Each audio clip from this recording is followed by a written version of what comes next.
Hello നമസ്കാരം, sports കഫേയുടെ പുതിയൊരു വീഡിയോയിലേക്ക് സ്വാഗതം. അങ്ങനെ ഫിഫ ക്ലബ് ലോകകപ്പ് അവസാനിച്ചിരിക്കുകയാണ്. PSG തകർത്ത് ചെൽസി കിരീടത്തിൽ മുന്നോട്ട്. ഫൈനലിൽ എതിരില്ലാത്ത 3 ഗോളുകളുടെ വിജയമാണ് ചെൽസി സ്വന്തമാക്കിയത്.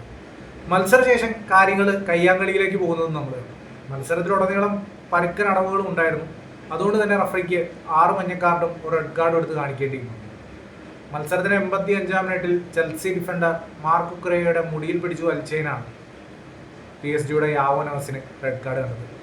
അങ്ങനെ കളി കഴിഞ്ഞു. ഫൈനൽ വിസിലിന് ശേഷം ചെൽസി താരങ്ങൾ വിജയാഘോഷങ്ങൾ തുടങ്ങി. ഇതിനിടയിലാണ് സംഭവ വികാസങ്ങളുടെയൊക്കെ തുടക്കം. PSG താരങ്ങളായ ഡൊൺറുമയും ഹക്കീമിയും ചെൽസി താരമായ ആന്ദ്രോ സാന്റോസിന് നേരെ തിരികെയാണ്.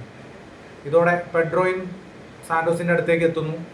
PSG കോച്ചായ ലൂയിസ് എൻട്രിക്കെ ഇവർക്കിടയിലേക്ക് എത്തുന്നു. യാവോ പെഡ്രോയുടെ കൈകൾ PSG താരങ്ങളുടെയും ലൂയിസ് എൻട്രിക്കയുടെയും നേരെ നീളുന്നുണ്ട്. ഇതിൻ്റെ പ്രതികരണം എന്നോളം ലൂയിസ് എൻട്രിക്കെ യാവോ പെഡ്രോയുടെ കഴുത്തിന് പിടിക്കുകയും മടിക്കുകയും തള്ളുകയായിരുന്നു. യാവോ പെഡ്രോ നിലത്ത് വീണു. അങ്ങനെ കാര്യങ്ങൾ അത്രത്തോളം ഹീറ്റഡായി. ഇപ്പോൾ ഇതിനെക്കുറിച്ച് ഇരു കൂട്ടരും പ്രതികരിച്ചിട്ടുണ്ട്. യാവോ പെഡ്രോ ഇതിനെക്കുറിച്ച് പറഞ്ഞത് താൻ അവിടെ ആന്ദ്രോ സാന്റോസിനെ രക്ഷിക്കാൻ വേണ്ടി പോയതാണ്, അങ്ങനെയാണ് താൻ സംഘർഷത്തിൽ ഏർപ്പെട്ടതെന്നാണ് പറയുന്നത്.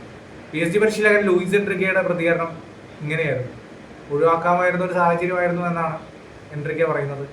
അതുമാത്രമല്ല, അദ്ദേഹത്തിൻ്റെ ഉദ്ദേശം PSG താരങ്ങൾ കൂടുതൽ പ്രശ്നങ്ങളിലേക്ക് പോകുന്നതിൽ നിന്ന് പിടിച്ചു മാറ്റാൻ ചെല്ലുക എന്നുള്ളതായിരുന്നു.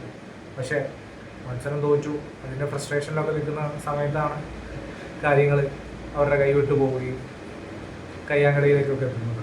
അപ്പോൾ കൂടുതൽ വീഡിയോയുമായി വീണ്ടും കാണാം.